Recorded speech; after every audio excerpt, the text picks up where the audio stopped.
Hey everyone, thanks for checking out the Ham and Spam Retro Review, the podcast where we like to review retro games, movies, TV shows, and everything in between. Check us out on all the social medias, including Twitter, where you can find us at Ham and Spam Games, Instagram, which is also at Ham and Spam Games, Facebook at Ham and Spam, and even YouTube. Just search Ham and Spam Retro Review. For more content, check out our friends Nick, Brandon, and also Clint on their podcast, Talk or Go Home. Thanks for listening, and we hope you enjoy.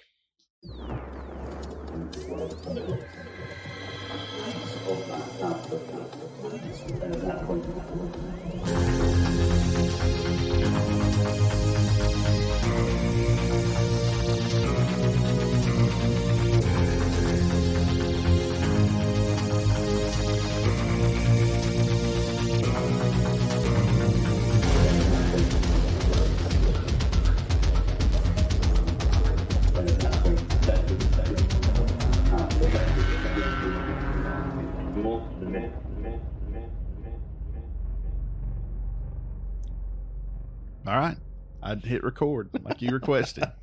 Hi, everybody, and welcome back to the Ham and Spam Retro Review. My name is Clint, a.k.a. Spam, and to my immediate left is Hammy, a.k.a. Hammy. What's up, Hammy? Nothing much, just fiddling with these dolls. Stop playing with your knobs, man. Well, we wanted to welcome everybody to today's episode. We've been talking a lot about the game we're about to cover. Turns out we've actually already covered it, or at least one of us in the room has. That's right.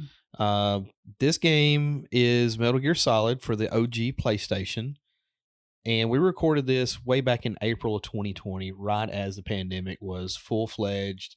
We were social distancing, trying to keep everybody's families, safe during all this. Back when it was 2 weeks to flatten the curve. Exactly. And Maze and I, we actually did, it wasn't really it was, but it wasn't. It's more of a playthrough review. Like, we were actually playing through it as we went, and then the game froze up on us, so we couldn't finish it.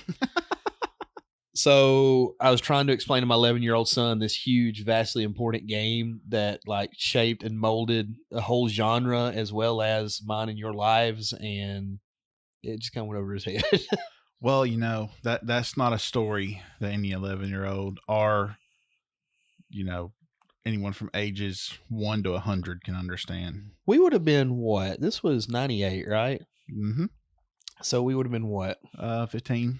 15, 16? Yeah. Right at driving age. So I remember going to Stephen and Lori's house not long after I'd gotten this game, and we played a little bit of it over there. I remember that. Because you took this game and I took Ocarina of Time. That is correct. That is very correct. And at the time, I kind of snuffed my nose at Ocarina of Time because I guess I just didn't get it. I don't know. That, and I didn't have a 64, so. That game's too complicated for me. Let me get back to Kojima's masterpiece. Well, where there's 3 different people with the same name. I think the other thing too was I was killing the rats in the furnace with the rocket launcher, the Nikita launcher, and then Campbell kept voicing in, talking about only psychopaths kill small animals like that. Great times. Makes it doubly funny, the fact that you were babysitting a ferret. We can't go into that. We cannot go into that. That was the time that we went through that game start to finish in one sitting. Mm-hmm. Was it 12 hours ish? Maybe. So don't judge us because it was 12 hours. But so yeah, this is the other game that we will reprise along with Halo 2. Go back and check the archives for that one. Mayhaps some others. Yeah, we might actually go back and try to do some others where, like Big Red 1. Since that's right. I wasn't there, and I'm literally the only person here that's beaten it.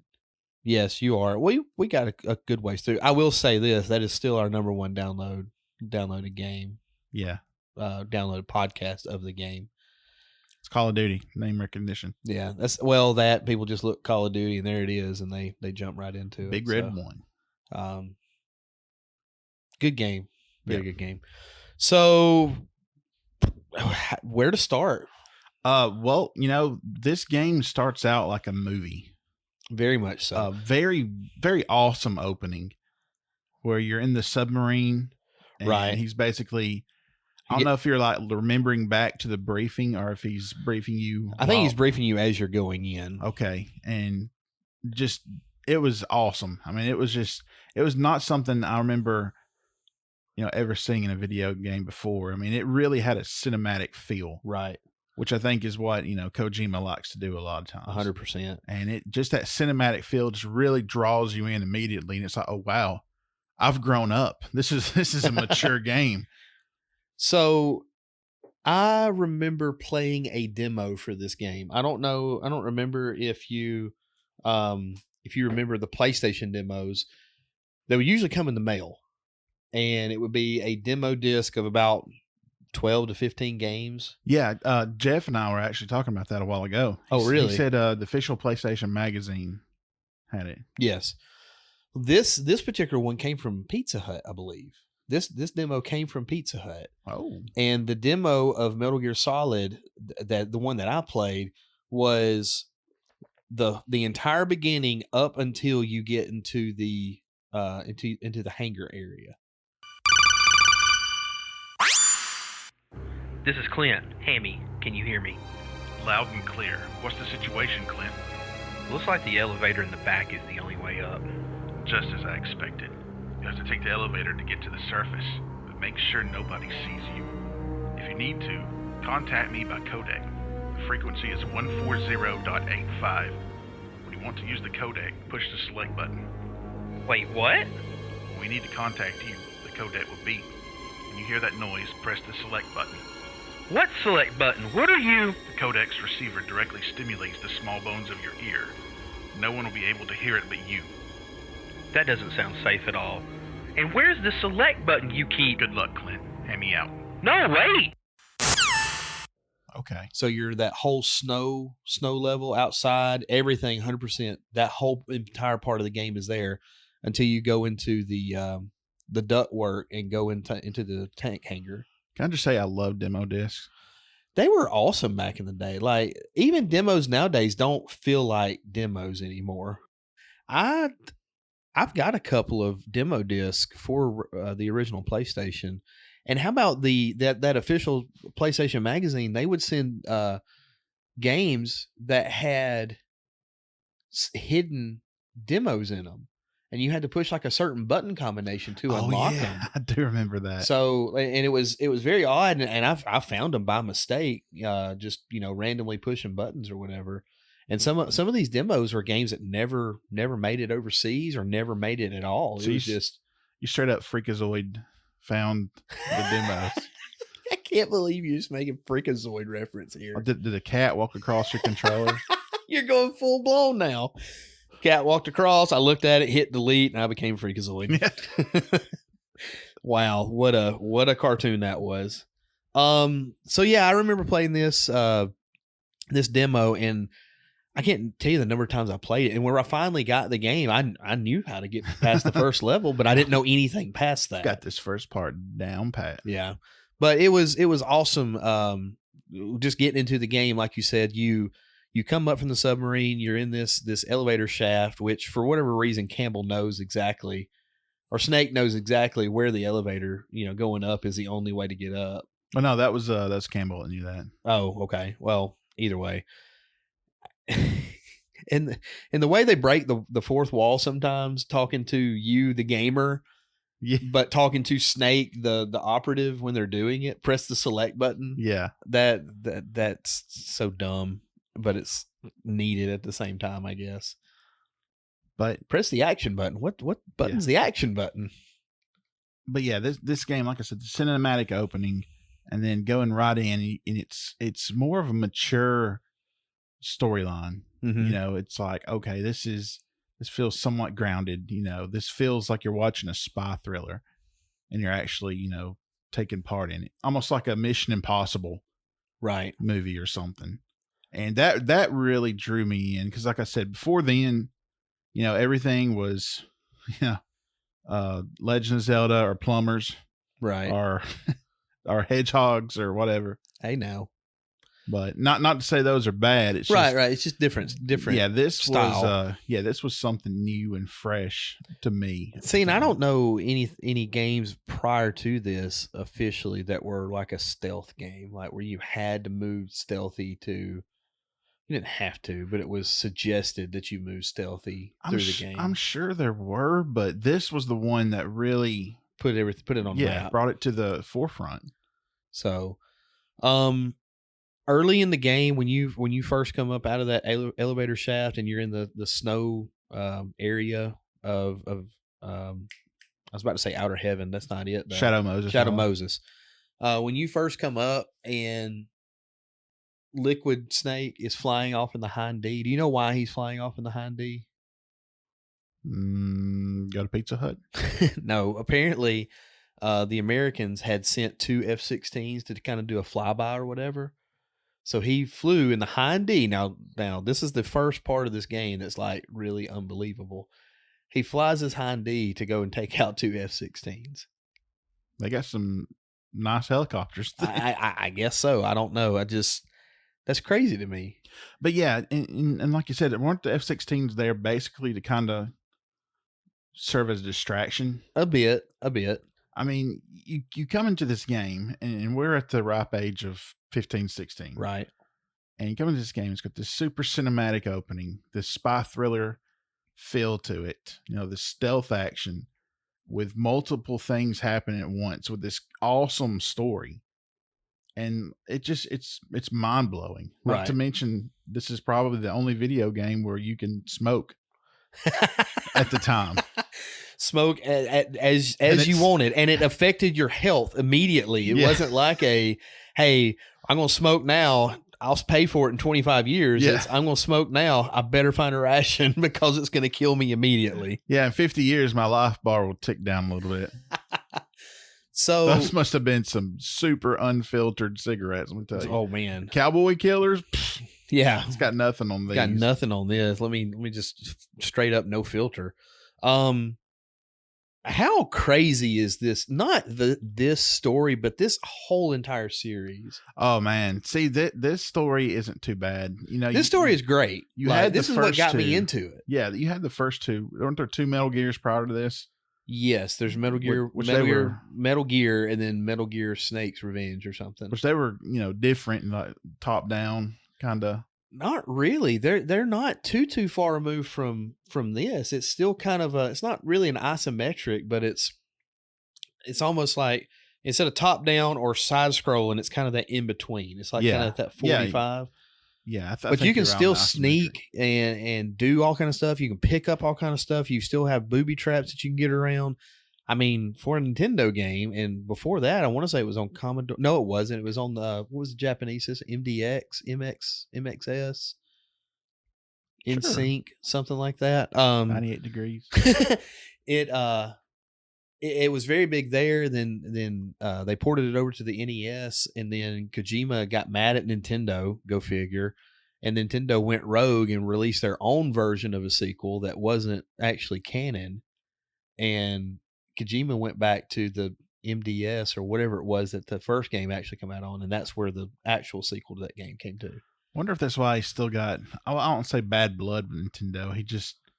He only works with Sony. It could be. I mean, it was forever for that GameCube port of this game. Well, I say that, but Death Stranding did come out on PC. Well, that's true too. But anyway. Yeah, but anyway. Where were we going with that? But Metal Gear Solid, like you're coming into this story, and it's got something of lore with the first 2 games, but you don't really need them for this one, right? But there's some things about the story that you're like, who is this person that they're talking about? What is the significance? What's the importance of Big Boss? Which was Snake in the first 2 games, and then Subjugant. What? Have you had a stroke? I think I did. and some sequels. Right. Wow. What word was I looking for? Subsequent. There you go. Wow. Thank you. So anyway, we should just end this. So Metal Gear Solid, yeah, the story is really good, and if you remain in Metal Gear Solid, but you're right, when you get out to the whole series Whew. and it starts getting crazy, it's like, okay, that's Snake. No, that's not Yeah, Snake. that's not Snake. That's Big Boss. Well, who's that? That's Liquid Snake. The Solid Snake. Solidus, yes. That guy is actually a guy who's had plastic surgery to look like Big Boss, but he's not really Snake. And that's what the first one was. I mean, it's crazy. Yeah. That whole entire thing. And it turns out that Big Boss isn't Big Boss, but Boss was Boss first, and because you beat Boss, you become Big Boss. It's like, what in the world, man? Hideo Kojima was M. Night Shyamalan before M. Night Shyamalan was M. Night Shyamalan. What a twist. Well, and I think that's part of what it was too. But at the same time, some of his games have been groundbreaking in the fact that they talk about a lot of issues, social issues, way before they were ever really a thing too. So, oh yeah, I mean, you can't ignore it. The man is a genius. It's just there's a fine line between genius. Some and geniuses are really crazy. Yeah. So Hyundai flies off. You're sneaking around. How cool was it that you could still see your footprints in the snow? Yeah. Like this was the first time I ever noticed it. Now, yeah, they go away after a little while because the game can't hold it for that long. Well, I mean, it's snowing. It could be covering them up. That is also true. But like I would spend just several minutes every time I play this game making that guard just follow me around those boxes. I remember that. Yeah. Just follow me. And I do like figure eights, and it's crazy. Because even though you have a footprint going around one box and then a footprint going around the other box, if you do a figure eight, he'll go exactly that figure eight. It's like he won't say, "Oh, whose footprints are these? Let me go over here. Oh, whose footprints are these?" Question mark will pop up. Yeah. You find all these special weapons. It took several playthroughs before I realized there were weapons in that armored truck right where the Hyundai lands. There's an armored truck that goes into the big door there that goes into the tank hangar. That's where I think the SOCOM is, if I'm not mistaken, is the first pistol that you can get. But then it took me even longer to realize that you could get your box, get in the hiding boxes, get in those trucks, and that was your fast travel between places. Really? Yes. I didn't know that. Really? Yeah, there was, I know of 3, there might have even been 4 boxes, but if you ever found one of those trucks, you get in the truck, get in your box, wait there for 5-10 seconds, and then it kind of, the black bars at the top and the bottom will show up, and they kind of go to this cinematic, and somebody come in and says, to hangar. Okay, well, let's go. And then it's the truck driving, and then you're back at the hangar. Wow. It's the way of fast travel. That way you don't have to go all the way around everything. How about that? Yeah. So yeah, a lot of revolutionary stuff in this game. Oh yeah. Well, that, and then you've got the cameras, like the field of view with the cameras and the field of view with the people. So I mean, obviously that made for the stealth part of the game. You get behind their cone of vision or underneath their cone of vision, they can't see you. Mm-hmm. But it's just crazy. I was crazy in love with this game, man. And I love the codec system. That was the part that was always weird to me, because you could be in the middle of a battle and just go to your codec real quick. Like literally getting ready to get shot. Just go to your codec. It's like, okay, what's going on while I'm in the codec? Like, it's not, I don't know. I don't know how to explain it. It's just odd. Like, I understand it. I do. I know it's a way of communicating with those outside of the game, but I don't get the like. It's a video game, man. Right. It's I can understand it is, okay, you can't use a codec until giant monkey punching a dinosaur. Just roll with it. It doesn't have to make sense. Yeah, it doesn't have to make sense. Let's just keep going. But yeah, like I could understand it a little bit more. And I'll say this, and we'll get off this subject. I can understand it a little bit more if it was, okay, you're not being actively sought. You're safe and you're out of any kind of patrol view. Yeah. Now you can use it. Or if you're in the middle of it and all of a sudden somebody walks up on you and you bump out of it, and either you have to fight or flee, and then you can go back to using it. I mean, it's a pause screen. How does Mario stop time while you go to the bathroom? I don't know. We gotta remember it's a video game sometimes, I think. Yeah, I guess. Correct me if I'm wrong, but couldn't you like manually change the channels? Yes. Could you find like secrets and Easter eggs that way? I never found any secrets or Easter eggs. Like just I don't know if you can find like radio stations or anything like that. It's like singing 99 bottles of beer on the wall. Eventually you kind of get tired of it and you just go to doing something else. So, if you go station 140.00, 140.01, 140.02. I mean, eventually you get tired of it Yeah, that's because true. you've got a couple hundred to go through, I guess. But the other thing that was really cool about this game was obviously the dialogue or obviously the cinematography that went with it, but the dialogue. They said that there was more dialogue in that disc than there was game. I believe it.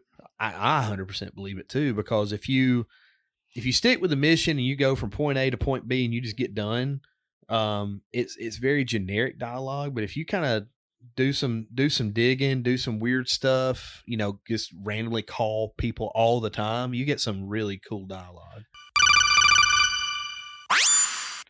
It's Clint. I'm in front of the disposal facility. Excellent, Clint. Age hasn't slowed you down one bit. What's up, fellas? Casey, I didn't know you were on here. I just hopped on. What are you boys up to? Just chilling here at the command center. Clint's on Shadow something island. Shadow Moses, please, Hammy. I need assistance. How do I get into the disposal facility? We don't have much time. Most people use doors, Clint.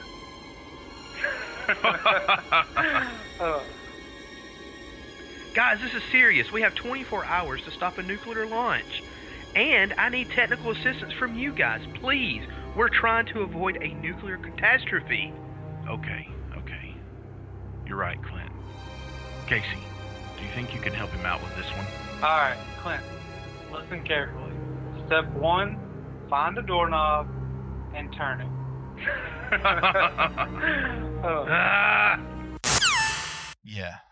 Yeah, I do remember that. Some of the funny dialogue that you could find over the course of the game. But like you said, the sneaking, getting the air vents long before Batman ever did. Yeah. Sneaking around. You shot the rats in the vents, didn't you? No, you couldn't do any of the action stuff in the vents. You just crawled through them. I think you could get like rations. So you had two item screens. One was like a weapon screen. The other was an item screen. I think you could do the item screen, but you couldn't do the weapon screen. And, Okay. I might be wrong. It might be only certain things in the item screen you could do, like your rations, smoking. I remember you could smoke in the vents. Yeah. So there was one or two night vision goggles, thermal goggles. You can do that kind of stuff. And I remember it would swap to the first person view, and you could crawl under stuff to escape enemies. And this was the first game that I remember having an actual first person view, because you could hold triangle and go to a first person. You couldn't do anything with it. It was just you looking, but it was a first person view. Well, I mean, like GoldenEye came out before this, so. Well, I didn't have a Nintendo 64, so there's that. But anyway, I like that you could knock. You could like get up against a door and knock. Right. And the guard would come investigate it. Meanwhile, you can like run around the other side. Right. Or you can ambush him and do your sweet hand-to-hand combat. CQC. Yeah. The armbar takedown. Close quarters combat. That was always a fun thing too. I'd rather try to sneak, throw those guys around, sneak up behind them and kind of choke them out. That was a fun thing too. You could sneak up behind them and choke them out until they just went dizzy, and you could go and hide the body, drag the body around, a la Assassin's Creed. Now a lot of people kind of, and then you can kill them too. And then you could like just keep wrenching their neck, and you'd eventually break their neck and kill them. So is there any benefit to either the? There was, especially in 2, but in this one, it was you were trying not to kill anybody if you could help it. Okay. Outside of the bosses, Yeah. But even then, I think that, well, no, that was a 2 also. I was going to say, even then, I think you could stun them enough. Like they had 2 bars. One was a life bar and one was a, endurance. Yeah, stamina. kind of a stamina. That's it. Like a stamina bar. And in 2, you could shoot tranquilizer missiles. And if you got their stamina bar all the way down, you didn't kill them, but you still defeated them. Okay. So there was a little difference in that too. But Yeah, basically you were trying to get through without being noticed, as fast as you could and without really killing anybody.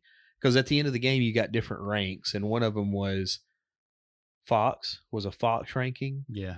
And then of course it went from there. You could get like an Ocelot and all these other names of these people that you kind of go through. Right. And I think Snake was like the next to best, but the best was Fox. Okay. And you talk about the names, which brings me into something else that's awesome about this game was the characters. Yes. I mean, these bosses, each one of them, Metal Gear has always had great, like, unique bosses, I thought. They have.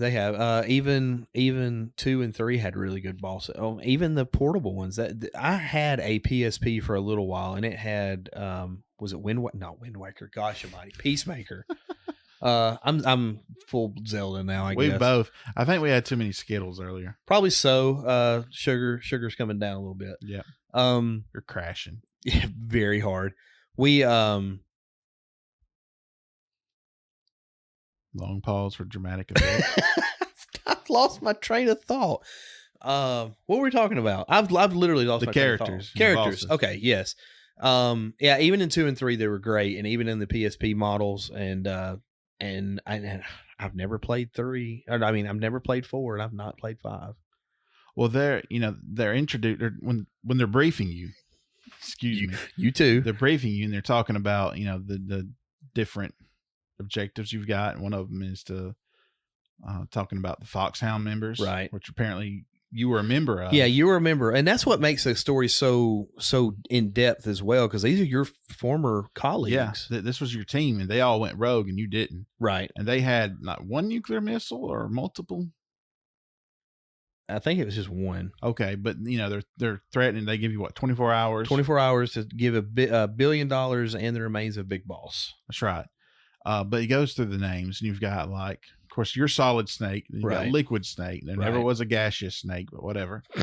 But there was a Solidius Yeah. or Solidus. Then you've got Revolver Ocelot. Right. You've got Sniper Wolf. Uh-huh. You've got Decoy Octopus. Mm-hmm. Vulcan Raven. Vulcan Raven and Psychomantis. Yes. And each one of these bosses that you encounter, except for Decoy Octopus, who you encounter by accident or by chance. Right. Because one of your objectives is to save the DARPA chief. Well, that's your first objective. You don't Yeah. know anything else at the time. Your other objectives are given to you as the game progresses. You're there to save the DARPA chief and stop the nuclear, them from launching a nuke, basically. Right. And you save who you think's the DARPA chief. Right. But it turns out it's actually Decoy Octopus, who not only can copy someone's looks and how they sound, but he basically infuses their blood in themselves. Yes. He takes their blood and puts it in himself. So, Which I guess, I don't know if it's just the old switcheroo.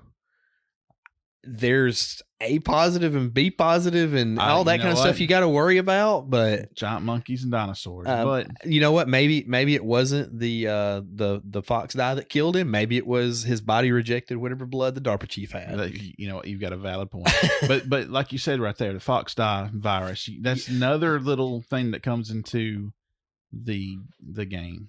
Well, it comes into the game. It's actually a part of the series as well, at least from the PlayStation 1 era going forward. It's kind of he was affected by this. This is what causes this, this, that, and other.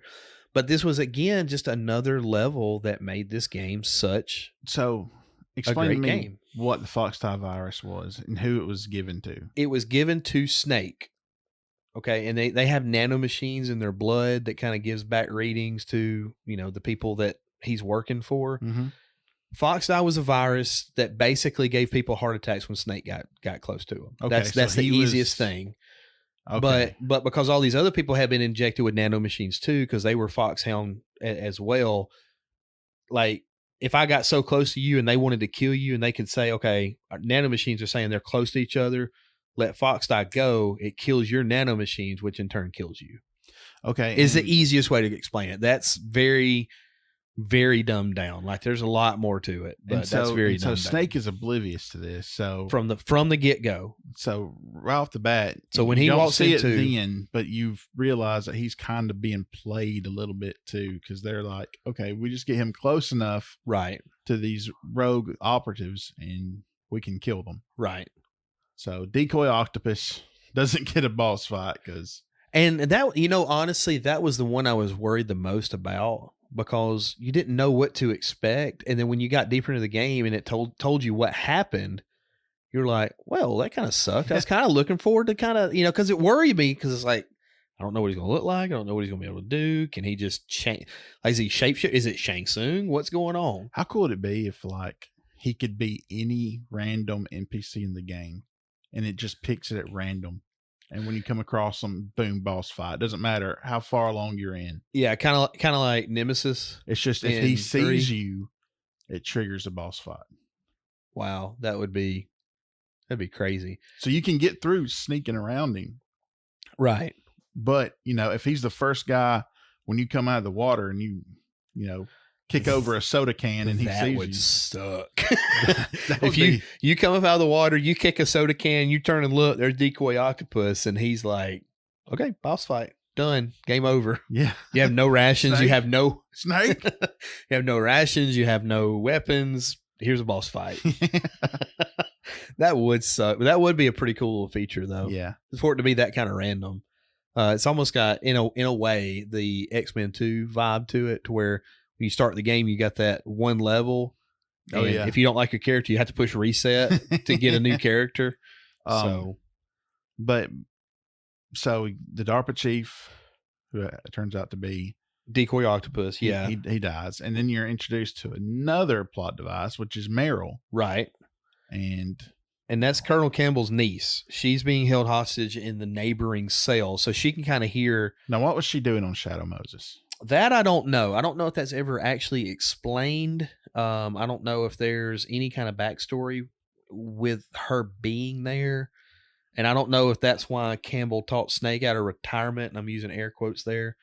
I don't know if that's why Campbell taught him out of retirement was to save her or what. She might have been, deep sixing as well, possibly. But doesn't she like ambush a guard and get his clothes? Or is that later on? No. Right after this, DARPA chief dies. There is someone that goes into her cell. You hear a commotion, and all of a sudden she walks out, and she lets Snake go, and then they're talking, and she's dressed like one of the soldiers. But she's apparently, through the backstory, she's ran through all these virtual missions, and he's like, "You're a green rookie. You couldn't shoot anybody if you had to," and like he basically kind of forces her hand that she's not shooting anybody. He is, and all of a sudden she just like mows a whole pack of them down, and it like really affects her psychologically because it's the first time she's ever killed anybody. So again, you get through that little bit, and then you have to go find her. She takes off running, hiding. And did the DARPA chief give you the level 1 card? I can't remember. I think you got it from him somehow. Yeah, but the thing was, here's what I don't understand. He gives you a level 1 card, but I'm pretty sure his cell was a level 1. So technically he could have got out of it. I don't know. Well, it was Decoy Octopus. He was probably he had planned some mind games for Snake. It's what I want to. Well, speaking of mind games, this is another thing that and you'll notice it as you play the game. Every time you beat a boss, they say, "Okay, before I die, take my key card. That way you can advance on and beat my boss now." Like I don't get that. Like it'd be one thing if he had a key card on him, but they literally gave it to him every time. I guess it's like a respect thing because they did work together. Maybe I don't know. Who well, knows? okay, that does make sense, I guess, because I didn't think about. Yeah, I mean, you're right. They do. Or they had worked together. They were part of the same unit or whatever. But I don't know if they all know Snake because Vulcan Raven was like, it's as you describe, when he beats the tank a little bit later, he beats the tank. He's like, he's as you described, he was as if he was in a trance as he was in battle. So apparently Vulcan Raven had never fought him or didn't know him. So maybe not everybody. Maybe he's like a legend to him. I don't know. I mean, maybe they're all on the same team, but they haven't met. I mean, I'm sure there's people at your job that you've never met, but y'all are all on the same team, right? Yeah. So kind of that thing. I don't know.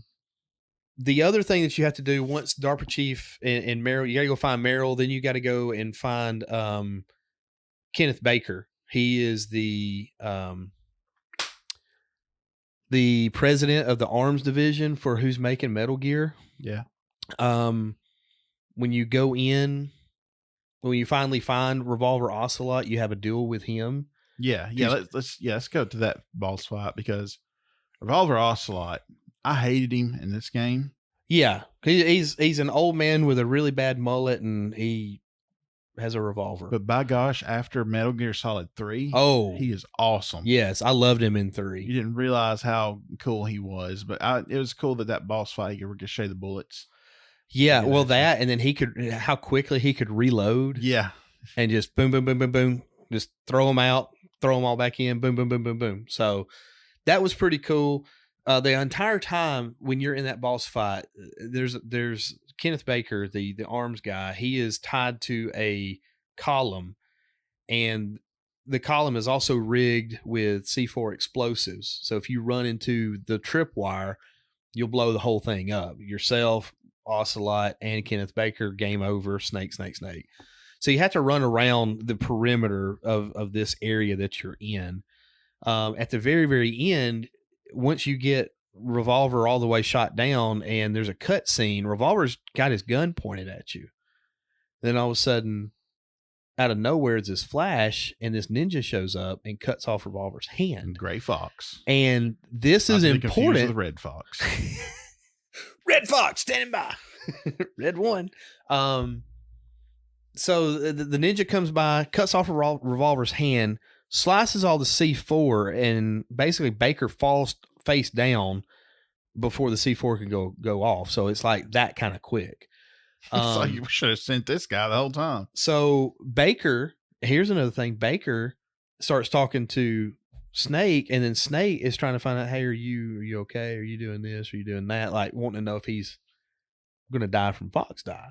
Yeah. Which he doesn't know, but he's like, are you feeling okay? Yeah, he doesn't know what it is. Yeah, he's like, why are you so chummy with me?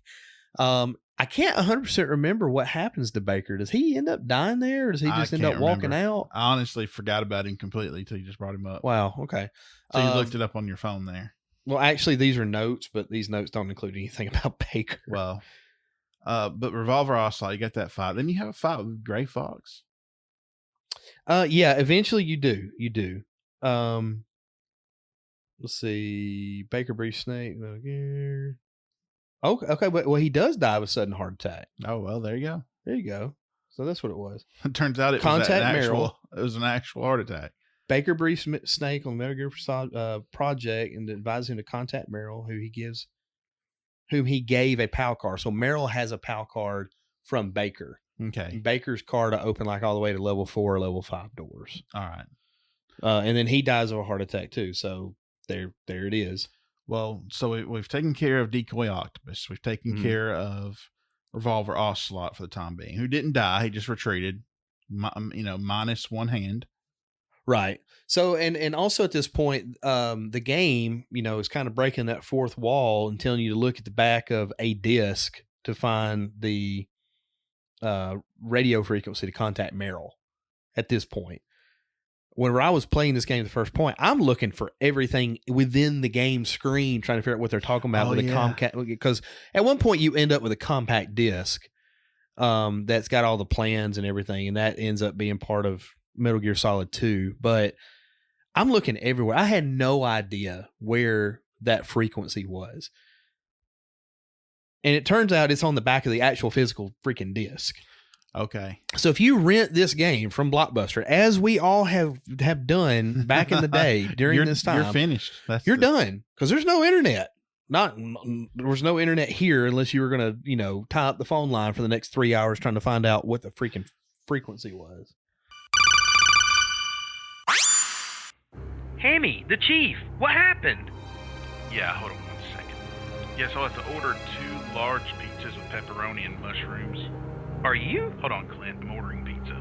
Are you serious right now? The DARPA chief literally just died right in front of me. More like the DERPA, Chief. Yo, Jeff. What's up, fellas?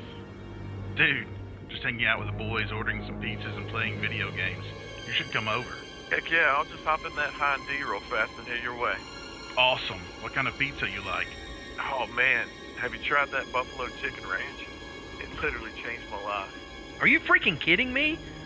What is wrong with you guys? The DARPA chief is dead, I'm surrounded by hostile forces, and we have less than a day to stop a nuclear missile from being launched at a major U.S. city. Am I the only one who cares? No. Clint, you're absolutely right. Okay, what's your current location? Let's get you out of there. Thank you. I'm in the holding pens where they were keeping the DARPA chief, and now I'm not sure how to get out of here. Have you, tried the door? We're dead. We're absolutely dead. So, and this is something for all the cool innovations I think this game had. I'm not a fan of having to, look at something like that. Well, see, I just don't. I just don't like that. I don't like the thought of that because, like you said, renting it, borrowing it. mhm. Maybe you buy it secondhand. It doesn't come with the original case. You're out of luck. It basically requires you to have the original case with the game. Well, see, there was a Nintendo game. I want to say it was Star Tropics, maybe, that had something like that. They had a book. All the old Nintendo games came with a book, and there was a map in the book, and you had to have the map in order to advance the game. I don't like that. I get why it makes it unique that you have to go and buy their version of it. And basically it's just a ploy to make that Nintendo or the game developer made that you had to buy the game rather than rent it. Yeah, but kind of like Disney with the Lion King making the second level so freaking hard that you had to either rent it 1,000,000 times or go and buy it. That way you had it all the time so you could rent it. That's some prototype EA type stuff, man.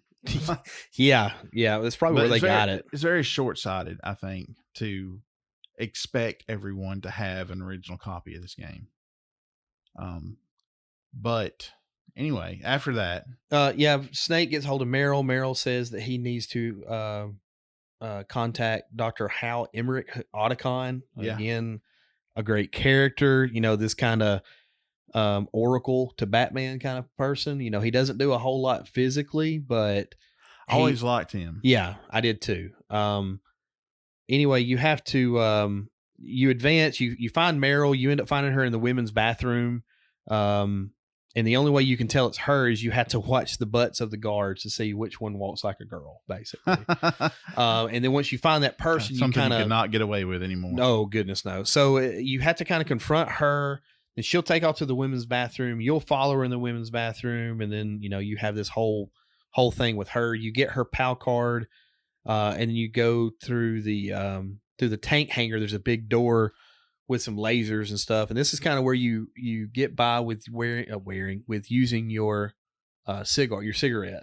Yeah, because you needed to see the lasers. Yeah, you need to use the smoke from the cigarette to see the lasers. So you get through these lasers that are moving. You open the bay door. You go back outside. So you're kind of in between buildings, and this is the tank. The tank boss fight is kind of what it's called, but it's Vulcan Raven and a couple of Genome soldiers. So kids could, use that excuse, let their parents catch them smoking.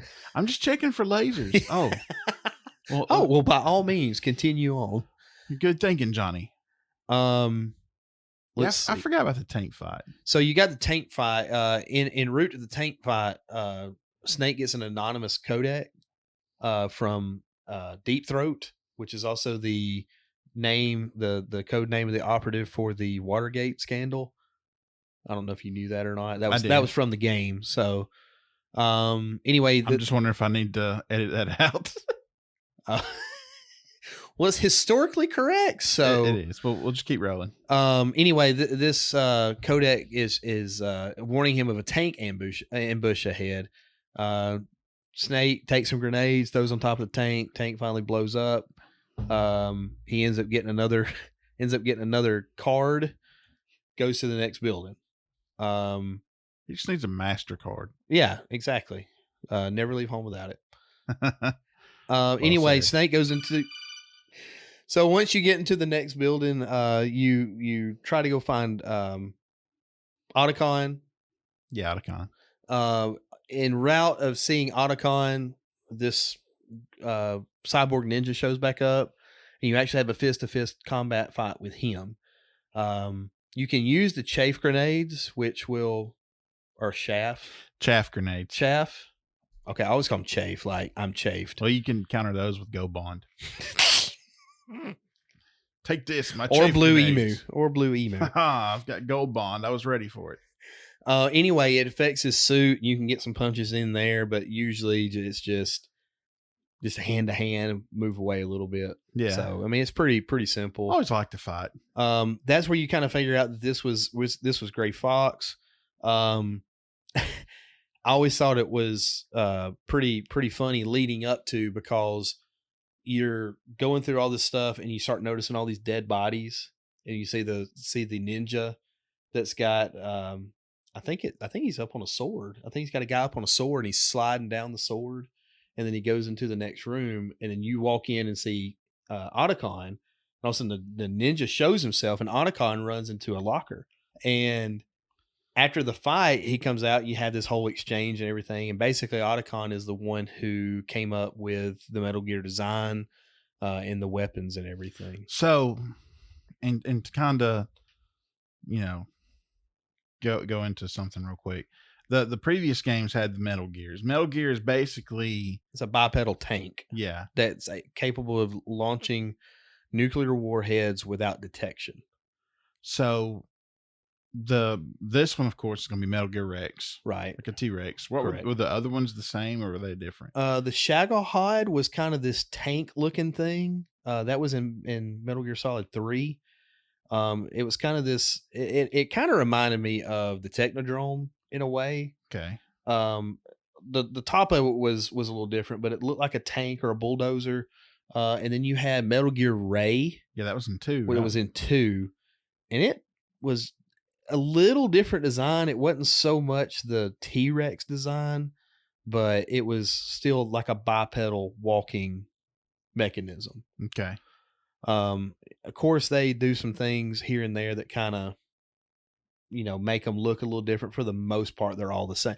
They all are capable of launching nuclear warheads without detection. Is the big thing. Gotcha. So whether it's a railgun, magnetics, however they launch them, it's all the same, but they do all look a little bit different, or they have thus far.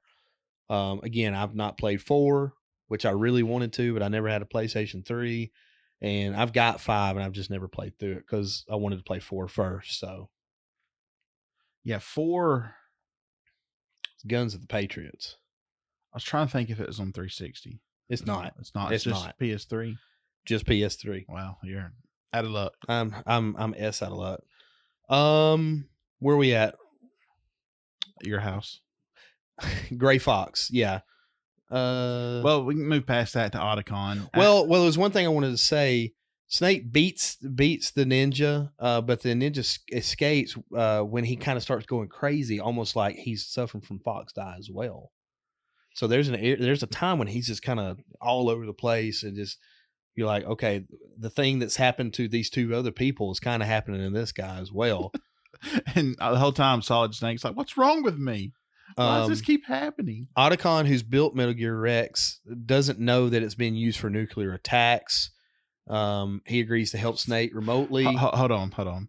So this guy designed this bipedal platform, right, that can launch nuclear weapons. Well, no, he just undetected. He did it for the bipedal part of it. Okay, so he didn't know. He didn't know they had made it. Even still, look, man. I understand. If you design, wait, you want me to make this thing 4 times as big as I want to make it? Okay, I can do that. No problem. Why are you using this? A mech designed to be like a T-Rex. Dance off, bro. I'm sorry, but that's going to be used for aggression. So if you don't think it is, so no, we're going to protect the children's hospital with it. So he had to have some idea. You would think that. The Merrill thing was a little far-fetched, was a little ahead of time, actually. Well, you know what? Let's forget about Meryl for the rest of this. Well, no, I mean, because you can't, because there's several things that's going on here. Well, so if we get too deep into the story, we'll be here all night. you're also right.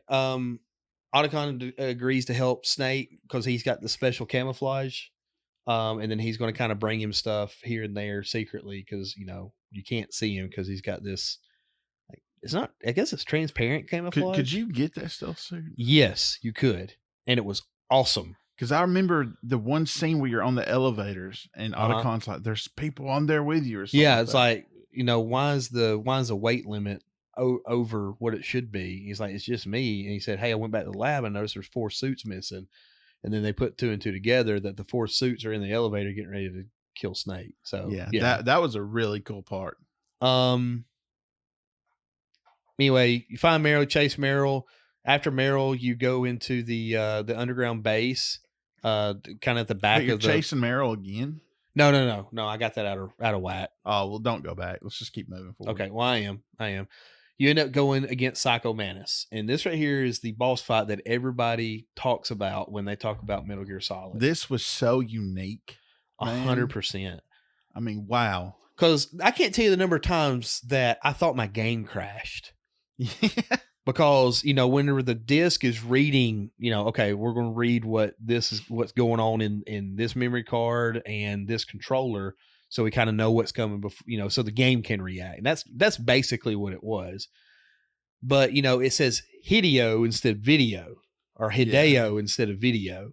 So it took me a little bit to kind of understand what was going on. But once I did, obviously it's a very easy fight once you kind of know the pattern and know what to do. Don't you take your controller out and plug it into the. You have to take. Well, there's 2 ways of doing it. You can take your controller out of port 1, put it in port 2, go around, beat him, whatever you need to do, because he can't read your mind then. The other way, and I never, ever knew this, you can knock the mask off the statues in the 4 corners, and like it upsets him or something, and you're able to hit him that way. I never knew that until I started doing research for the game.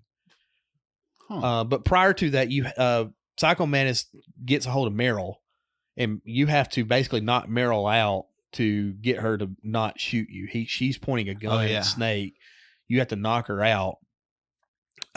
Snake's telling her how Snake feels for Meryl. Meryl feels for Snake, which is somebody you just met. Why do you have these feelings for him? Whatever. It's just weird. Young love.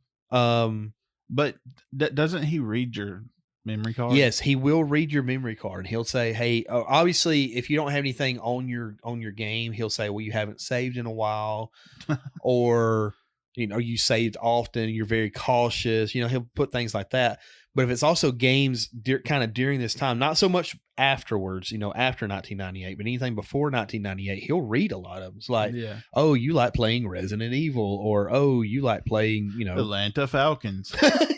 The Atlanta Falcons. No, the Twin Snakes version on GameCube. He does the same, but like he'll talk about, I think, Wind Waker. Okay. And one of the Mario games. Yeah, I don't know what all Easter eggs there are for what kind of save files you have. Yeah. But I do know he will talk about it, and it freaks you out. Like, holy crap, this guy is all in my system. So this was another little innovation from this game that just transcended or made this game transcend other games at the time. Right.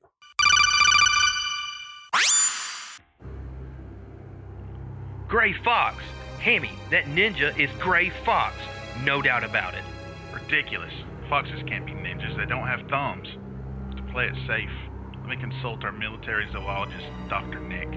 Hi, everybody. Hi, Dr. Nick. How can I help you guys? Nick, this is Hammy. Clint just encountered a ninja Gray Fox. Impossible. Foxes can't be ninjas. They don't have thumbs. Unless what? What is it, Nick? This is highly classified. Please, Nick. National security is at stake. Okay. Clint, is it possible what you saw wasn't a gray fox, but rather a raccoon? You see, a few years back, I was involved with something called Project Tiny Mask. I've never heard of that. Like I said, this is highly classified.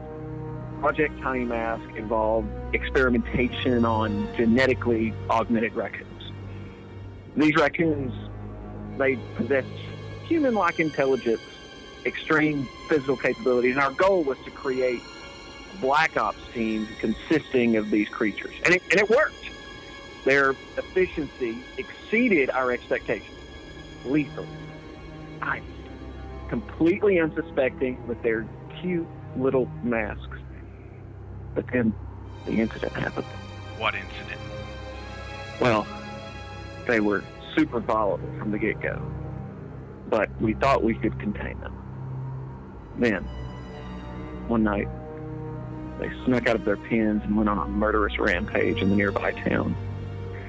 It took 5 teams of Navy SEALs to finally subdue them. And even then, some of them got away. Clint, are you sure it was a gray fox? Could it have been a raccoon? I didn't mean a gray fox. I'm talking about the gray fox. You know, the super soldier who disappeared 2 years ago? Oh, my bad. Yeah, that makes more sense. No problem. So, you train murderous ninja raccoons? You heard nothing. Nick out.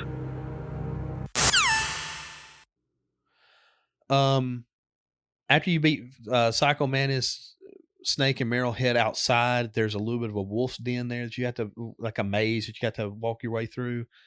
Funny thing, if you hit Meryl and then jump into your box, your sneaking box, the wolf will get mad at you. If you hit Meryl and don't go into it, the wolf will get mad at you and attack you. If you hit Meryl, go into your box, the wolf will pee on your box. So as long as you have that box on, wolves won't attack you after that because they've marked you with their scent. Huh? Just little things like that. Like the only thing very clever. Only thing that I can think, and granted, this is 97. This is way before the time. But the only game besides the Metal Gear series that I can think of that had a lot of little intricacies like that has been Breath of the Wild. Yeah. You beat this monster, you take some meat and you can cook it over a flame. You combine the different stuff. I guess maybe the Fallout games, you can kind of do that. You find random stuff, piece it together, and make a weapon out of it. Yeah, or but whatever. This was definitely the progenitor for a lot of those games. 100%. You make it through this cave and you end up at this long hallway. Meryl gets shot and you don't have a sniper rifle, but once Psychomantis gives you like level 5 or level 6 clearance, you can go all the way back to like the first part of the game where you had the fight with the Revolver Ocelot and go get the sniper rifle, and then make your way all the way back. And it's Did you fast travel? You can't fast travel because the next fast travel point isn't until later in the game. Oh, so now, 6 of one, half a dozen of the other. Now guards that you had erstwhile incapacitated, are they still down or have they been replaced? They'll be replaced. Okay. So they'll either wake up if you just, knocked them out, or they'll be replaced with somebody else. So a lot of sneaking. Sneaky, sir. Anyway, you go all the way back, you get the sniper rifle, you come back to, and you notice that Meryl has been moved. So she's been in this alleyway. She's being used as bait. You can't really get around. When you come back, she's gone. Her blood stain is still there. She's gone, and then you have to Sniper Wolf. It's Sniper Wolf on the other end. Yeah. You beat Sniper Wolf. You end up in another facility. Another building. Now, is that her boss fight or just a? That is not her boss fight. This is just the first part of her boss fight, but it's a prelude to it. It's a lot of the same, except it's in a building where she's just on this catwalk kind of going back and forth. Who'd you say was the better sniper, her or the Edge? No, it's not. The End. The End. Probably the End. I mean, it's not that I don't like Sniper Wolf. I thought she was a great character, but I thought the End was just so much more tactical because I guess there's way more depth to that game than there was Metal Gear Solid 1. So to me, it's got to be the End. Now, the cool thing about the End was you could manipulate the system's hardware and go forward like 2 weeks and then jump back in the game and it says the End has died. You won. And that's just kind of it. Anyway, once you confront, defeat Sniper Wolf, Snake is captured. And then don't you get a handkerchief from her later? Okay, later. It's later. Snake gets captured. I hated her death. Yeah, because I think. I think you said this about the Marvel movies that you hate that they kill the villains a lot of times. Yeah. A lot of these villains, I hated that they died. Like I liked her. I liked Vulcan Raven. Yeah, I thought Vulcan he was Raven. pretty cool. And it's like, why can't we just, or at least get along? at least give him a chance to maybe like turn good and maybe use them as a playable character later or something. That would be cool. Or like maybe a mercenary or something. I don't know. Which now Kojima, I don't think has anything to do with Metal Gear. I think he doesn't. Konami's fired property. him. Yeah, it's all Konami. So property. Who knows what'll ever happen with it. Snake gets captured. So this right here was always a fun thing. This is where Liquid confirms to Snake that they are twin brothers. They're part of this whole genome project, and he also confirms that all the soldiers are his brothers as well. So they all share the same DNA. I've been killing my brothers? Yeah. Aren't they clones, though? They're all clones, yes. Of Big Boss. Yes. Who is Naked Snake. Yes.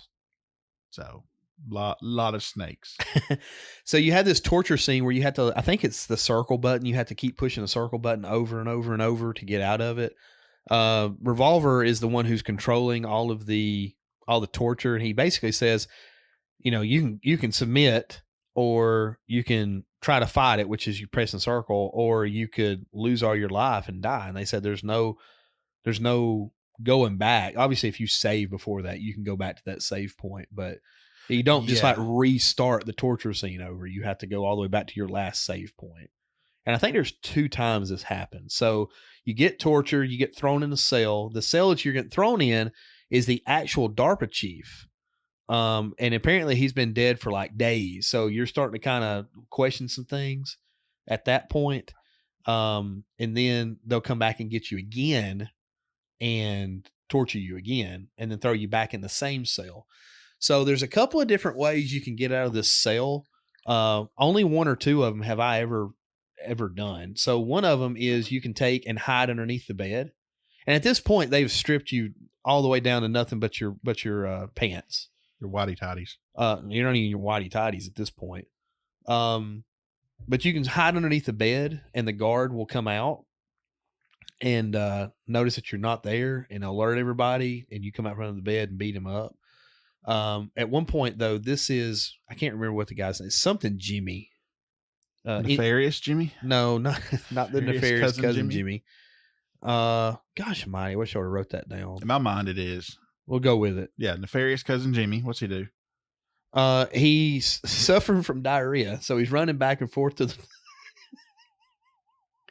He's running back and forth to the... Yeah, exactly. He's running back and forth to the bathroom. So at one point when he goes to the bathroom, you hear a knock at your door, and it's Hal. It's Otacon. He's brought you a bottle of ketchup. And he's like, what am I supposed to do with this ketchup? He says, I don't know. Figure it out. So he gives him the bottle of ketchup. So you can take the bottle of ketchup and equip it and lay on the ground and then use the action button, and it pops the bottle of ketchup. It looks like you've bled yourself. So when Jimmy comes out of the bathroom, he looks in and is like, okay, Snake's on the ground and there's blood. Let me go in here and check. You pop up, kill him that way. So isn't he like recurring? Yes. Okay. Yeah. Yeah. Don't kill him. No. That's a great throwback in every game. The other thing that you can do is basically just wait it out, and Grey Wolf will show up and let you out. Okay. So those are the 3 ways that you can get out of that. You head back to the torture room, get all your stuff, and then you go back to the passageway where Meryl was at.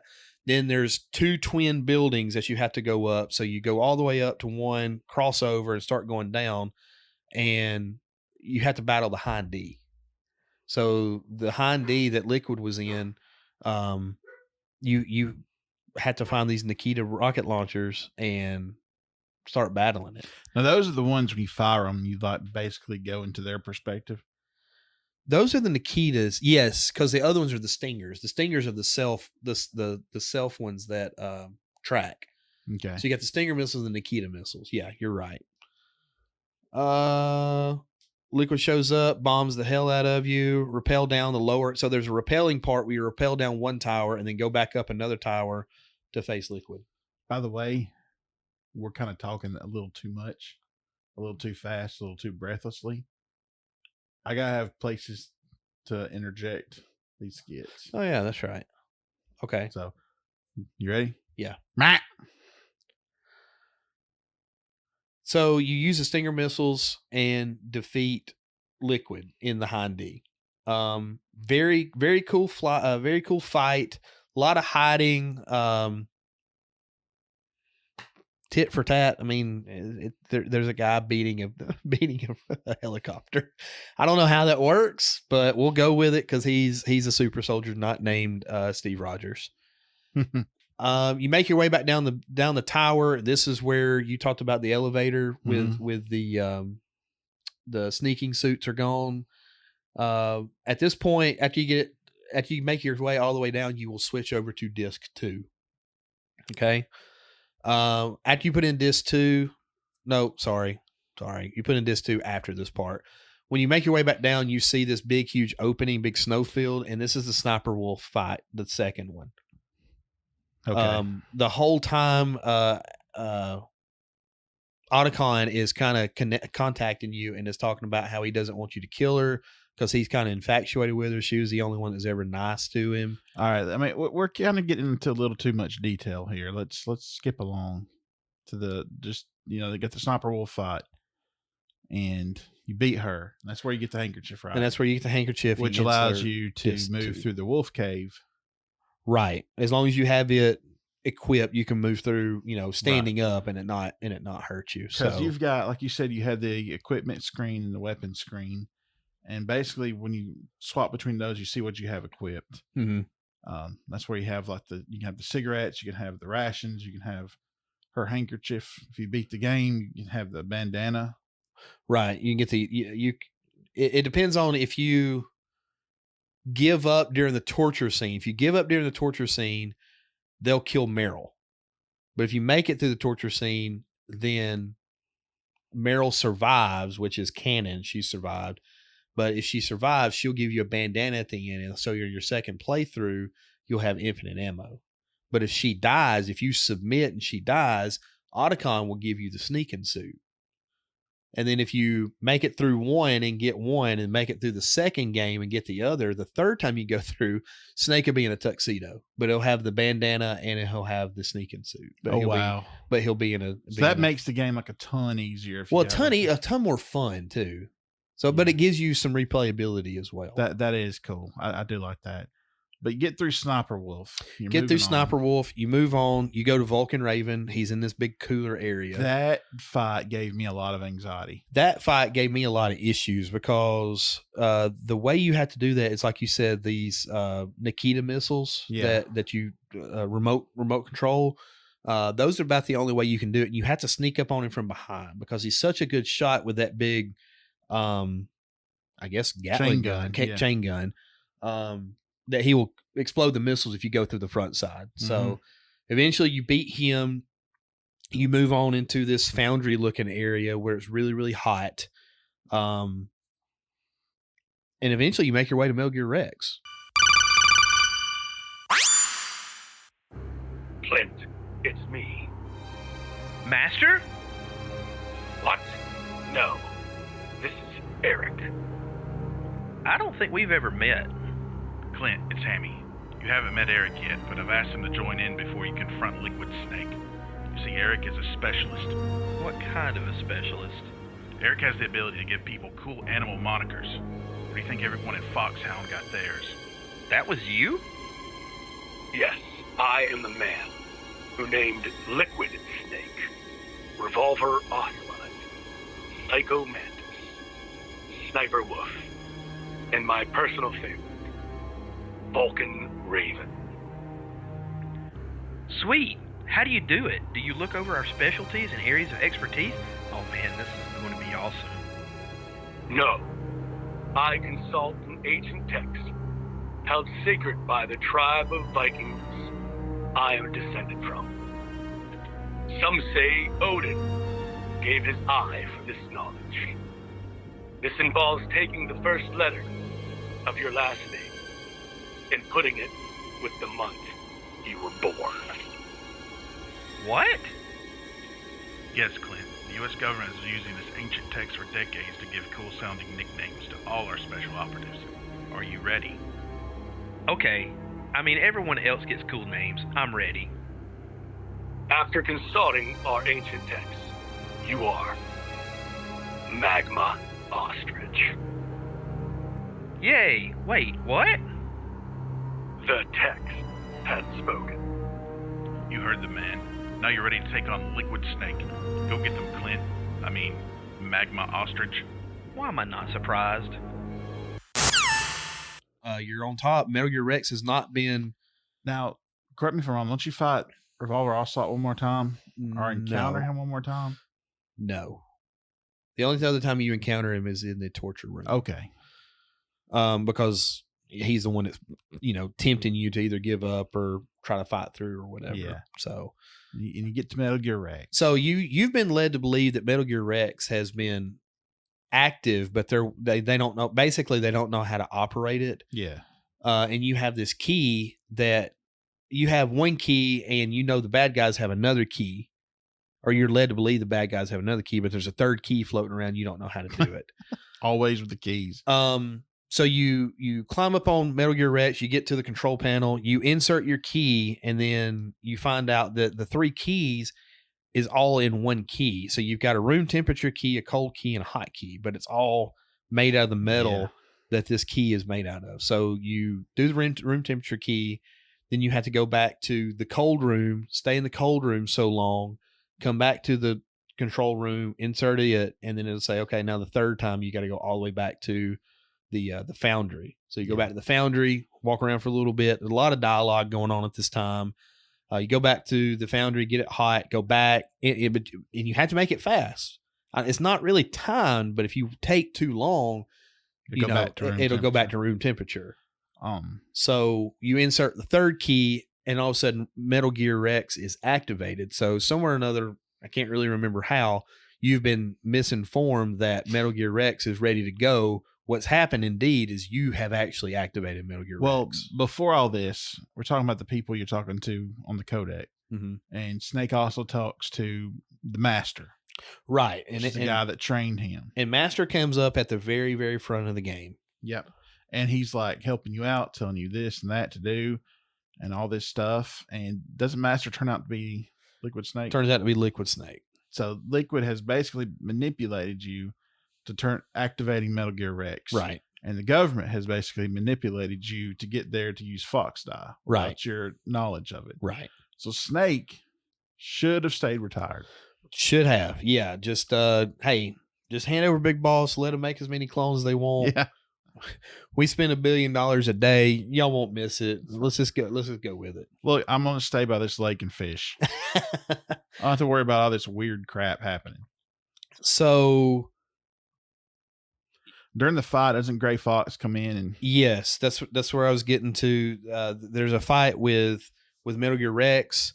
Gray Fox comes in, messes up the targeting system. He basically cuts the satellite dish off so he can't target while he's inside.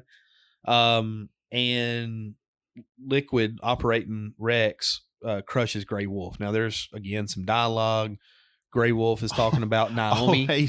Always with the dialogue. Yeah, a lot of exposition and a lot of Metal Gear. Metal Gear. There is some backstory that's kind of pertinent. It turns out that during one of their missions that Snake was a part of, Gray Fox finds this kid and basically raises it at her own. Which Snake? Solid Snake. Raises it as his own, and it turns out it's Naomi, who is your kind of liaison with this mission. And also someone that the Master tried to make you think was like against you. Right. Right. And that's basically the whole dialogue while you're running back and forth with these keys. They're kind of saying he said, she said between the two of them. And it's really making Snake conflicted, or it's supposed to make the player conflicted in the game. You don't know who to really trust. So throws off the costume, which somehow you can see him. Yeah. It was me, Austin. Me all along. But anyway, Rex crushes Gray Fox. Total heartbreak there because you thought he was dead. Now he's back. Now he's really dead. You use the Stinger missiles. You defeat Rex. You start escape. Then there's a fight with Liquid, a hand-to-hand fight on top of Metal Gear Rex. Yes. And then after that, you're trying to escape because the U.S. government is sending fighter jets to Shadow Moses with a nuke that's going to blow the whole thing off, blow it to smithereens. So you know what? Let's just go with plan B. Call it a day. So at this point, you're trying to escape. You're in a Jeep, and whoever you are going to get your special thing from, either Meryl or Otacon, is driving. Well, let me ask you this. I know that you save Meryl, and she's driving. Otacon still lives and escapes, right? As far as you're led to believe, yes, because obviously he's in the second game. Right. Well, they both survive. Yes, canon, they both survive. Okay. Yeah. It's just for the gameplay, if one dies, you get the other's special ability, I guess, whichever one they're offering. Right. So as you're trying to escape, Liquid shows up for a third time, and he is trying to ram your Jeep, and you're going down this big, huge hallway. He's trying to ram your Jeep. So you're trying to shoot him. Exactly. So you're trying to shoot him. You finally get enough shots in on him. He dies. There's a cut scene. I know you crash, and he's still alive. Right. You crash. He crashes too, but you're like really injured. He's not so much. He starts walking to you, and as luck would have it, Fox Die kicks in. Yep. Kills Liquid. Colonel Campbell, who's been ousted during this time, is back in control. They've called off the nukes, and they're saying that Snake died during, whatever explosion with everything going on. Because I think Metal Gear's getting ready to explode is what's going on.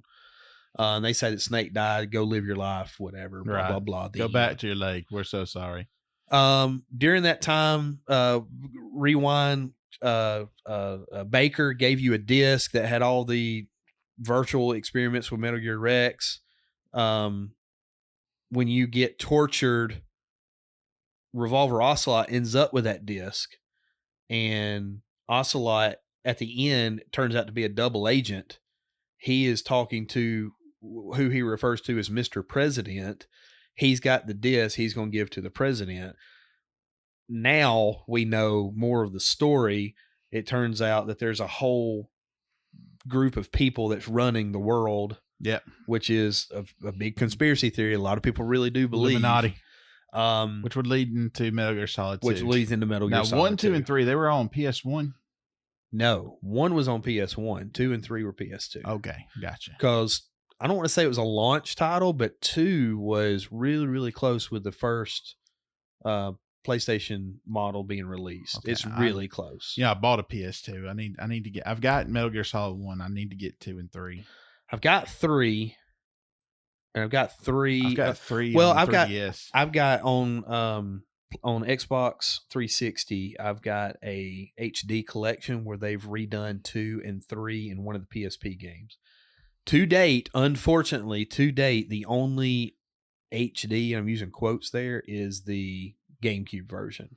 Yeah, Twin Snakes, which I've got it too. Yeah, I really wish they would go back and remaster that. That they really need to, because like I said, the innovations in this game are still awesome to this day. Oh yeah, and the graphics hold up pretty well. I mean, it's blocky. The facial features aren't great, but an HD version, as long as they didn't touch anything else. Yeah, they don't touch the story, they don't touch the gameplay, they just touch the visuals. Fantastic. And you kind of have that with Twin Snakes, because GameCube had that, then they had the Resident Evil remake. Right. So GameCube was where it was at for that. Well, I would love to play this game on a more modern system. You can throw a couple little Easter egg things here and there, but let me ask you this: for the most part, don't touch anything. How about a remake, an HD remake on the Switch? Done. I'd Would love that it. Not be awesome? It would be. I don't think that they would though. I think well, I don't know. Konami's weird, man. Yeah, they're not. They're not really a video game company anymore. Well, they're not loyal to Sony or anything like that. Now, if Kojima had it, it would be Sony. Yeah, but well, see, there was Solid 1, Solid 2, Solid 3, Solid 4, Solid 5. But then there was also that Revengeance that had Raiden in it that was super weird. He was half cyborg or something. Yeah, and had horse legs or something. I don't know. He had the legs that he could grab his sword with. I'll be honest, some of that was kind of cool. Oh, it was cool, but it's not like enough for really me to actually play it. Right. That one was on Xbox Live Gold or Games with Gold, and I got it. They've got Metal Gear Survive or something, which was apparently a disaster. Well, that was post Kojima. Yeah. And it bombed hard. Yeah. Like it bombed so hard that Metal Gear might be dead now. And part of it when it first came out, it's like, is it really that bad, or is it just Kojima's fans are review bombing it? Because that's a legitimate thing, man. Yeah. People review bomb stuff. Yeah. Godzilla vs. Kong got review bombed by Snyder Cut fans. And it's like, I've never seen this movie, but I'm gonna give it a 0. And that'd be said, I've never played this game, I'm gonna give it a 0. It's like, why do you do that? Yeah. What's wrong with you? Yeah. I give it 4 thumbs down. But yeah. But apparently it did turn out to be a terrible game. Well, and I know that during our review here, obviously we talked more on the front side of our, parts of the game than we kind of reviewed the game. And a lot of me going through that part of the game is because I love this game so much. And like I said, there's so much dialogue that we didn't even scratch the surface on. The music was fantastic. Music was great. You talked about the cinematography, just yes. the way shots are done. Yes, was very well done, and the whole thing throughout the game had that cinematic feel. Did you know Triple H played this game? Really? A big fan of it. Yeah, we should have him on the podcast. Yeah, I'm sure he's got enough time. Probably not.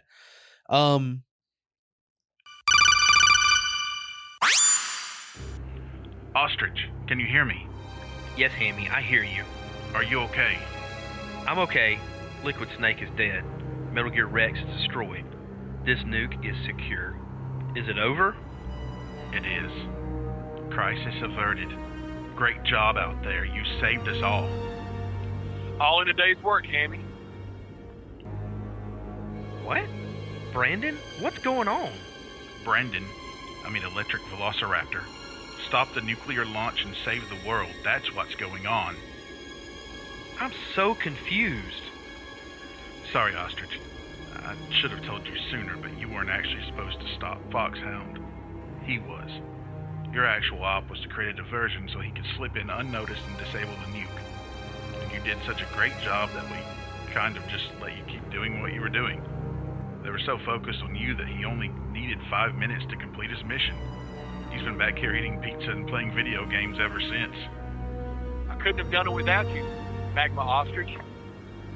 You're kidding me. When did this happen? Oh, about 22 hours ago. So this whole time, I've been fighting rogue operatives, cyborg ninjas, and giant robots? The mission was already complete?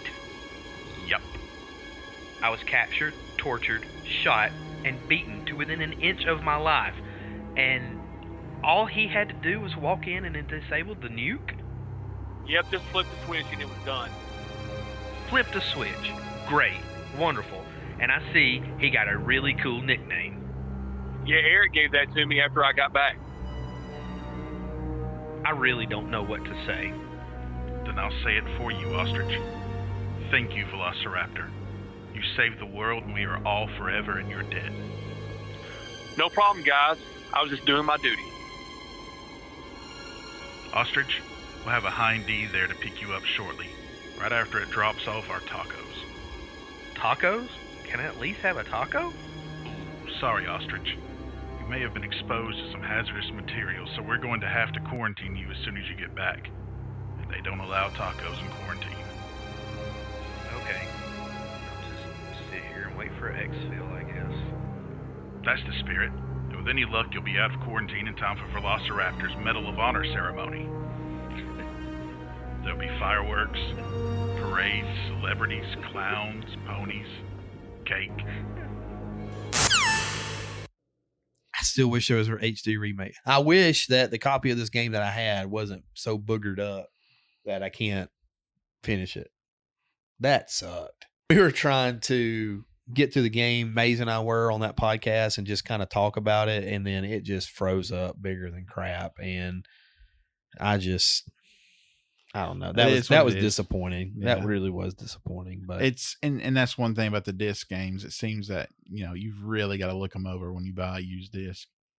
Well, the thing is, you look at it, and of course, that's the black background on it. There's not any noticeable scratches on it. Because this was refurbished. I got this from a store that does old video games. Yeah, a retro game store. Yeah, what they usually call them. Yeah, well, I was trying not to use the name of the place we got it. Well, it's not called Retro Game Store. But yeah, Metal Gear Solid, fantastic. Genre defining, I would say. Ooh, one fun thing to do is when you get the sneaking suit, the stealth suit, is to like run around people because they can tell there's something there, but they can't see it, so it freaks them out. Predator. Yes, and then like you stand right in front of somebody, and it's your item list. So you've got if you hold L2, I think it is, you can cycle through everything. If you click L1, it will turn it on, turn it off. So if you got the sneaking suit on and you turn it on, all of a sudden they can see you, and the alert thing will go off, like the little exclamation point will come up above their head, and you turn it back on, and they're like, what just happened? It's really funny to watch them react to it. Yeah. Psychomantis must be messing with me again. Come on, man. I'm sorry. I got the last Sprite. So another cool thing too is I want to say it's 4 because I've read the story for it. Isn't that the one with the all female bosses? Isn't it 4? I have no idea, man. Okay. You're asking the wrong guy. They have a psycho. What am I trying to say? Psychic. There we go. Psychic. Man, you're on the right trail. Sleep. Yeah. They have a psychic version of everything too, and they put in there that thing in general so they can make people change the ports or however they try to change it on the wireless ones. Yeah. And they're like, that won't work this time. So it's kind of a throwback to it. I like pretty that. Neat. I do like that. So, and here's the thing too, these bosses were very down to earth. Now Psychomantis, he's kind of floating around, whatever, but that's kind of believable. Like in 2, they had, this vampire looking dude. I don't know if that's so much believable. So, did you know that they're making a Metal Gear Solid movie? Oh, goodness. I did not. I can only imagine what it's going to be like. I mean, if they go, just like with anything else, if they go strictly with the information that they've been given from the video games, it has the potential of being good, but I'm sure they won't. I've got extraordinarily low expectations. Well, sometimes when you lower your expectations a little bit, it actually, helps make the movie a little bit better. But video game movies have kind of burned us for a while now. So yeah, there haven't been really any good ones. See, Sonic went away from the story in a sense. Yeah. What was the one that we watched not too long ago? We said was pretty good. Assassin's Creed was bad. Resident Evil was not good. I don't want to say it wasn't good. It's probably a good movie, but it's not a good Resident Evil movie. No, they completely took a dump on the story. Yeah. And that's why I refuse to watch them. Well, I'm kind of the same. I'll watch the new Mortal Kombat movie, but I'm not looking forward to it. One of the big reasons that I don't like Resident Evil movies is because the star of the movie is a character that's not even in the games. Right. And this new Mortal Kombat movie, the star of the movie is a character that's not even in the games. It reminds me of Armageddon, where they created 2 new characters for Armageddon, the 2 brothers. Yeah. And nobody give a rip about them. And it's kind of like Starship Troopers. Yeah. You ever seen Starship Troopers? Yes. I like Great movie. I liked the movie, but I read the book recently. Completely different. Really? And the book is about 100 times better. Well, the movie's so bad it's good. Well, here's what I read: the director who's doing the movie was reading the book, didn't even get halfway through it, closed, threw it away. Said, "No, I'm gonna do my own thing." Really? Yeah. So complete disrespect, I think. Yeah, that is The very author. disrespectful, I think. And that's what I feel a lot of these video game adaptation movies are doing. I mean, Well, they give them the characters to go with. They just make their own story. yeah, it's like, who's Alice? Yeah. She's not Chris or Jill. Who's David Hyter? Who is David Hyter? He's the voice of Solid Snake. Oh, Hyter, Hater. whatever. David Hater. Whatever. Hater. You're just a hater. Anyway, so we'll see. Like I said, I've got low expectations for it. They are doing the Ghost of Tsushima movie, and that does have me intrigued. But if they go against everything in the game, what's Hammy going to do? I will not be happy. That's why I do not want a Legend of Zelda movie. Oh, 100%. Well, I'm pretty sure Super Mario Brothers, the movie, ruined that for any absolutely. Nintendo property. So it's like, we're not going there. Well, for the love of me, it seems like there was a video game movie not too long ago that really, The Witcher did really well. I don't know The series, how much it actually stuck with the story though. It's okay. The thing is, the series is actually following the books, which are prequels to the games, right? So they haven't touched that territory. That's fine, but I'm missing it. I don't know. I can't remember what it is. It did really well. Video game movie. It wasn't Rampage. Go figure. So there's another one. I mean, it wasn't a bad movie. It's just a bad Rampage movie. Yeah, it was strange. But I mean, how are you going to make that a movie? I don't know. So I don't know.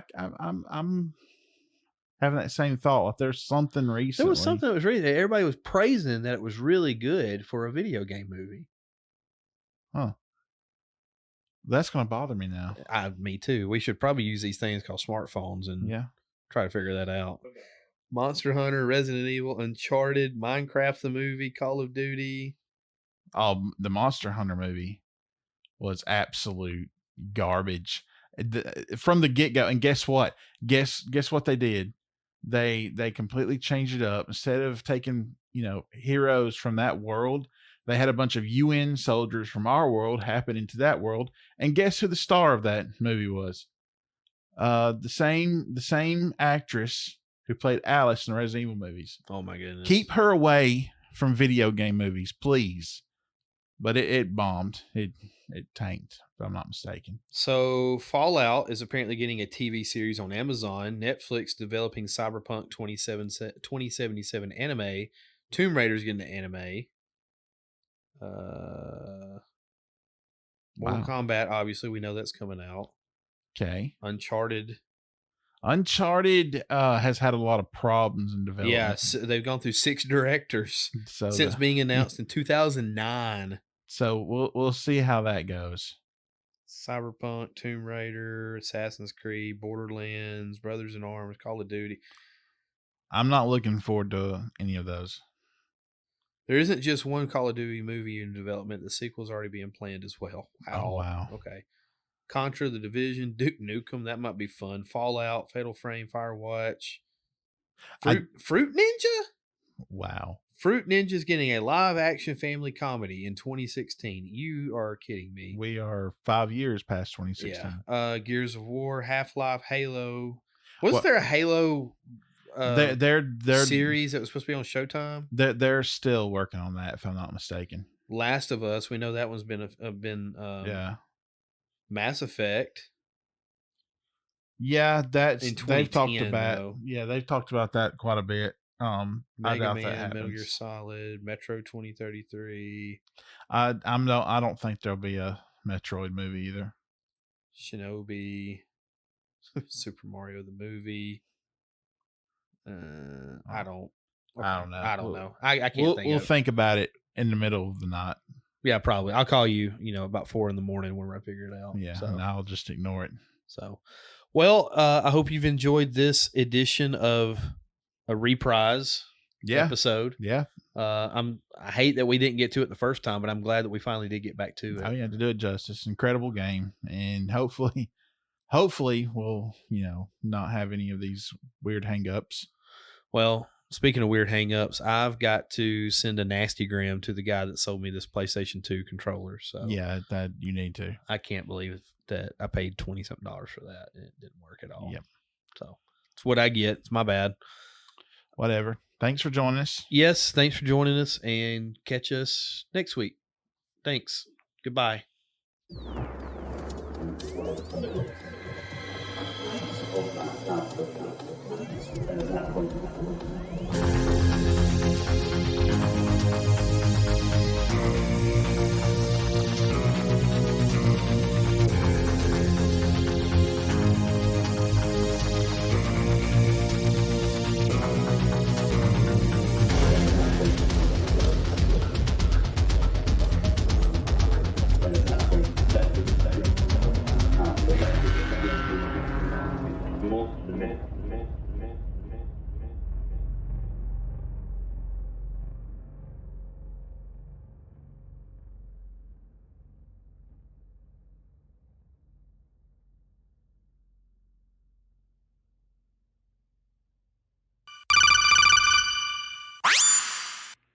This is Clint. Hammy, can you hear me? Loud and clear. What's the situation, Clint? Looks like the elevator in the back is the only way up. Just as I expected. You have to take the elevator to get to the surface, but make sure nobody sees you. If you need to, contact me by codec. The frequency is 140.85. When you want to use the codec, push the select button.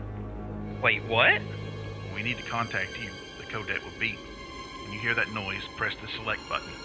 What select button? What are you? The codec's receiver directly stimulates the small bones of your ear. No one will be able to hear it but you. That doesn't sound safe at all. And where's the select button you keep? Good luck, Clint. Hammy out. No, wait! It's Clint. I'm in front of the disposal facility. Excellent, Clint. Age hasn't slowed you down one bit. What's up, fellas? Casey, I didn't know you were on here. I just hopped on. What are you boys up to? Just chilling here at the command center. Clint's on Shadow something island. Shadow Moses, please, Hammy. I need assistance. How do I get into the disposal facility? We don't have much time. Most people use doors, Clint.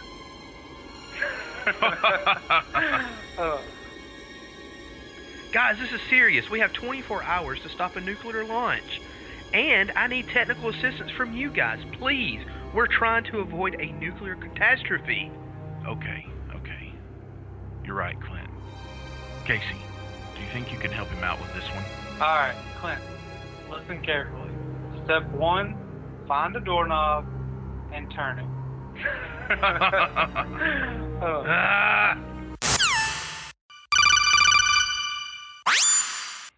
Hammy, the chief, what happened? Yeah, hold on 1 second. Yes, I'll have to order 2 large pizzas with pepperoni and mushrooms. Are you? Hold on, Clint. I'm ordering pizza. Are you serious right now? The DARPA chief literally just died right in front of me. More like the DERPA chief. Yo, Jeff. What's up, fellas? Dude, just hanging out with the boys, ordering some pizzas and playing video games. You should come over. Heck yeah, I'll just hop in that Hyundai real fast and head your way. Awesome. What kind of pizza you like? Oh man, have you tried that Buffalo Chicken Ranch? It literally changed my life. Are you freaking kidding me? What is wrong with you guys? The DARPA chief is dead, I'm surrounded by hostile forces, and we have less than a day to stop a nuclear missile from being launched at a major U.S. city. Am I the only one who cares? No. Clint, you're absolutely right. Okay, what's your current location? Let's get you out of there. Thank you. I'm in the holding pens where they were keeping the DARPA chief, and now I'm not sure how to get out of here. Have you, tried the door? We're dead. We're absolutely dead.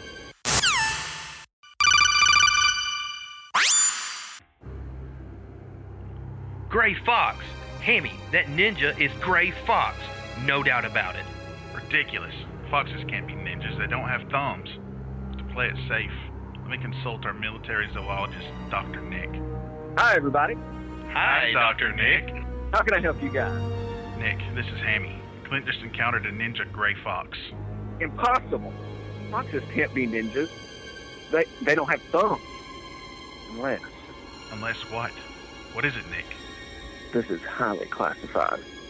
Please, Nick. National security is at stake. Okay. Clint, is it possible what you saw wasn't a gray fox, but rather a raccoon? You see, a few years back, I was involved with something called Project Tiny Mask. I've never heard of that. Like I said, this is highly classified. Project Tiny Mask involved experimentation on genetically augmented raccoons. These raccoons, they possess human-like intelligence, extreme physical capabilities, and our goal was to create a black ops team consisting of these creatures. And it worked. Their efficiency exceeded our expectations. Lethal. Ice. Completely unsuspecting with their cute little masks. But then the incident happened. What incident? Well, they were super volatile from the get-go. But we thought we could contain them. Then, one night, they snuck out of their pens and went on a murderous rampage in the nearby town. It took 5 teams of Navy SEALs to finally subdue them. And even then, some of them got away. Clint, are you sure it was a gray fox? Could it have been a raccoon? I didn't mean a gray fox. I'm talking about the gray fox. You know, the super soldier who disappeared 2 years ago? Oh, my bad. Yeah, that makes more sense. No problem. So, you train murderous ninja raccoons? You heard nothing. Nick out.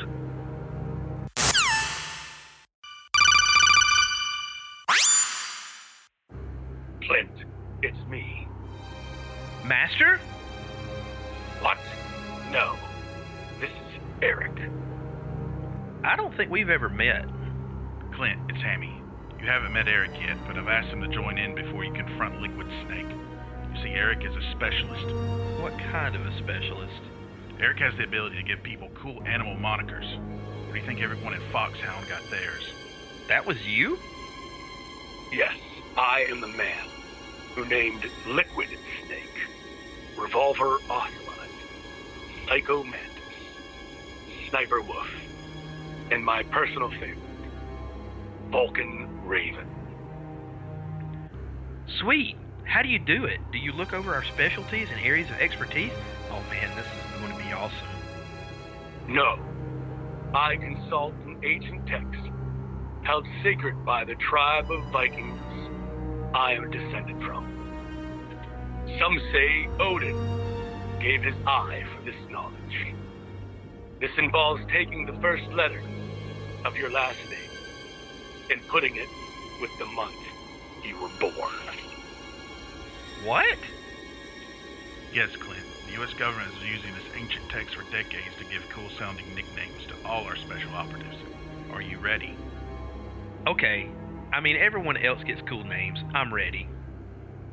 After consulting our ancient texts, you are Magma Ostrich. Yay! Wait, what? The text has spoken. You heard the man. Now you're ready to take on Liquid Snake. Go get them, Clint. I mean, Magma Ostrich. Why am I not surprised?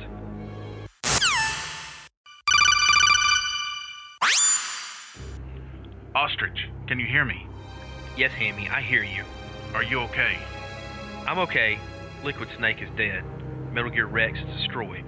This nuke is secure. Is it over? It is. Crisis averted. Great job out there. You saved us all. All in a day's work, Hammy. What? Brandon? What's going on? Electric Velociraptor. Stop the nuclear launch and save the world. That's what's going on. I'm so confused. Sorry, Ostrich. I should have told you sooner, but you weren't actually supposed to stop Foxhound. He was. Your actual op was to create a diversion so he could slip in unnoticed and disable the nuke. And you did such a great job that we kind of just let you keep doing what you were doing. They were so focused on you that he only needed 5 minutes to complete his mission. He's been back here eating pizza and playing video games ever since. I couldn't have done it without you, Magma Ostrich. You're kidding me. When did this happen? Oh, about 22 hours ago. So this whole time, I've been fighting rogue operatives, cyborg ninjas, and giant robots? The mission was already complete? Yup. I was captured, tortured, shot, and beaten to within an inch of my life. And all he had to do was walk in and disable the nuke? Yep, just flip the switch and it was done. Flip the switch. Great. Wonderful. And I see he got a really cool nickname. Yeah, Eric gave that to me after I got back.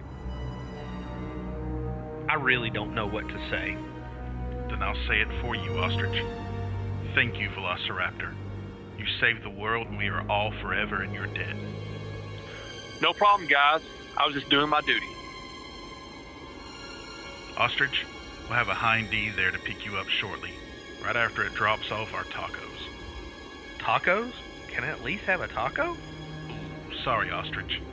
You may have been exposed to some hazardous materials, so we're going to have to quarantine you as soon as you get back. And they don't allow tacos in quarantine. Okay. I'll just sit here and wait for exfil, I guess. That's the spirit. And with any luck, you'll be out of quarantine in time for Velociraptor's Medal of Honor ceremony. There'll be fireworks, parades, celebrities, clowns, ponies, cake.